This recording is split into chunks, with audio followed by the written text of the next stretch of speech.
এরে মুসলমান, যারা আল্লাহর জান্নাত পাওয়ার জন্য, আল্লাহর জান্নাত পাওয়ার আশায় নেক আমল করো, রাত্রে দিনে নামাজ পড়ো, নফল ইবাদত করো, তাহাজ্জুদ পড়ো মুসলমান, জিকির করো, উদ্দেশ্য একটাই, আমার আল্লাহর বানানো জান্নাতে প্রবেশ করা, আমার আল্লাহর নৈকট্য হাসিল করা মুসলমান।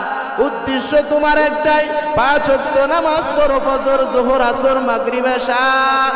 এ মুসলমান, ইশরাকের নামাজ পড়ো, আওয়াবিন পড়ো, চাশতের নামাজ পড়ো, সব কিছুর উদ্দেশ্য একটাই, আল্লাহর বানানো জান্নাতে প্রবেশ করা। এরে মুসলমান, আল্লাহর বানানো জান্নাতে প্রবেশ করার জন্য তুমি পাহাড় পরিমাণ নেক আমল করলা, পাহাড় পরিমাণ তুমি সওয়াবের কাজ করলা, তোমার আমল নামায় নেক লেখা হলো, তোমার জীবনটা সুন্দর হলো। এই পাহাড় পরিমাণ নেক আমলের ভিতর দিয়ে যদি তুমি 2-1টা গুনাহ করে ফেলো, এরে মুসলমান,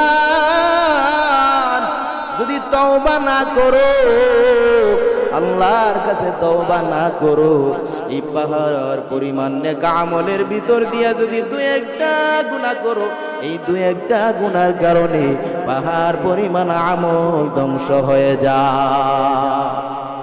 এই জন্য মুসলমান সাবধান, যারা নেকের কাজ করো, আল্লাহর হুকুম মেনে চলো, সওয়াবের কাজ করো, সাবধান, গুনাহ করবা না। যদি গুনাহ হয়ে যায় তওবা করতে দেরি করবা না, তাহলে আল্লাহ পাক রব্বুল আলামিনের রহমত দ্বারা তোমার ইবাদতগুলো হেফাজত করবেন।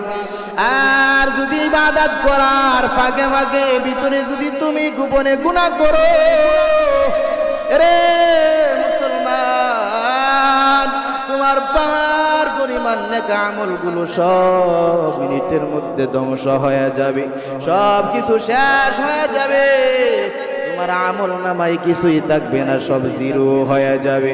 যেমন অসুস্থ রোগী 20 বোতল ভিটামিন খাওয়ার পরে সুস্থ হওয়ার আশায় এত ভিটামিন খাওয়ার পর 2 চামচ বিষ খাওয়ার কারণে বান্দার মৃত্যু হয়ে গেল, কবরে চলে গেল, বান্দা দুনিয়ায় জীবিত থাকতে পারে না।